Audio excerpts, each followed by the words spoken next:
Good afternoon, everyone. We sincerely thank all participants and distinguished guests for joining us today at the Korea Financial Investment Association Youth Stock Pitch Competition. Ladies and gentlemen, thank you for coming. Let's say you and your family are going on a summer vacation and you're packing for your trip. What is the first pair of shoes that comes to your mind? Most of you will think of Crocs. Crocs has become such a widely used brand, not only in the States, but also worldwide. Well, today, I'm here to tell you that Crocs isn't just a good brand to wear, but also a good brand to buy. So my presentation today is divided into 9 parts. First, we'll talk about the investment thesis, then go over to their company overview, then discuss industry overview and their competitors. Fourth, we'll move on to some key events. Fifth, talk about their financials. Then we'll go over to their valuation part. Seventh, I'll go over to the future valuation. And eighth, I will talk about some risks that Crocs might face. And lastly, I will conclude my presentation with a thesis and my final call to action. First, we'll talk about the investment thesis. And my statement is that Crocs is a buy. And there are mainly 3 reasons why. My first reason is due to its strong financial performance and a low P ratio. It increased in revenue and earnings per share. Moreover, it has a low P ratio compared to its competitors and its history. And this signifies that Crocs is an undervalued stock. My second reason is from its global expansion. Its international revenue increased, and it does active collaborations for the international market. For instance, they did collaboration with the Indian celebrities to target the Indian market through the Monsoon campaign, which I will go into later details. My last reason is that they target Gen Z through Jibbitz customization. And Jibbitz customization, it allows self-expression and creativity, and these virtues are valued by the Gen Z and makes Crocs appealing to the younger generations. Now, let's move on to the company overview. So what does Crocs exactly do? Crocs manufactures and sells comfortable, lightweight, and colorful foam footwear. And to briefly talk about their history, it was found in 2002 by Scott Siemens, Lyndon Hansen, and George Bodeker Jr. in Canada. And some of their key products include their sandals. And the sandals sold over 720 million pairs since its inception. So what are Crocs' target customer? So their target customer segments is mainly divided into 2 parts, the feel goods and the explorers. The feel goods, they're primarily female, suburban, and family-oriented, while the explorers, they're young, trendy, and more focused on fashion and lifestyle. Crocs also appeals to Gen Z, hybrid workers, and remote workers, signifying their adaptability to any demographics. However, they have their strengths and weaknesses. Their strength is that they're comfortable and is very casual. However, they face weakness in having a lack of variety. Now, let's talk about the industry overview and their competitors. To first talk about the market size, in 2025, they had $427 billion. And by 2030, they're projected to reach about $588.22 billion. But how about US and North America market?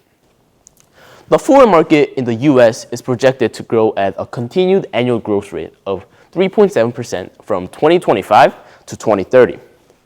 And the foreign market in the North America accounted for a share of 25.3% in the global revenue in 2024. Now, let's investigate their competitors. Crocs' direct competitors include Skechers, Morel, and Kane footwear, while as some other competitors like the casual footwear brands include Nike, Adidas, and Dr. Martens. Now, let's move on to talk about their key events.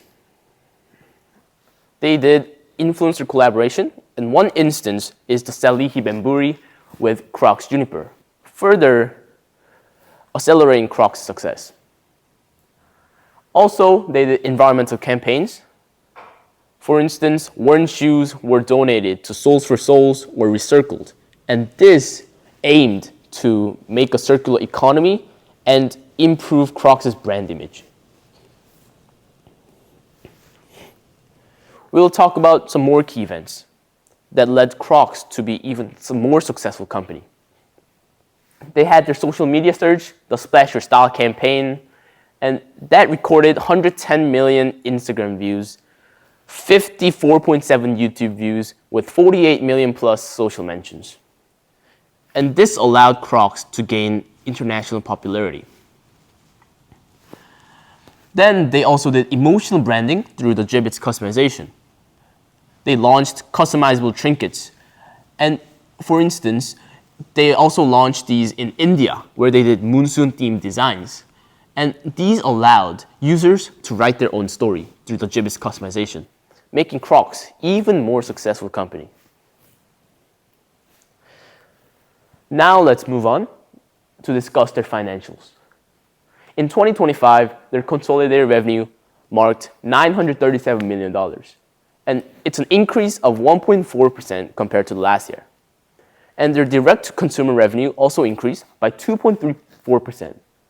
Their gross margin also increased by 2.2%, and moreover, diluted earnings per share also increased 13.2%.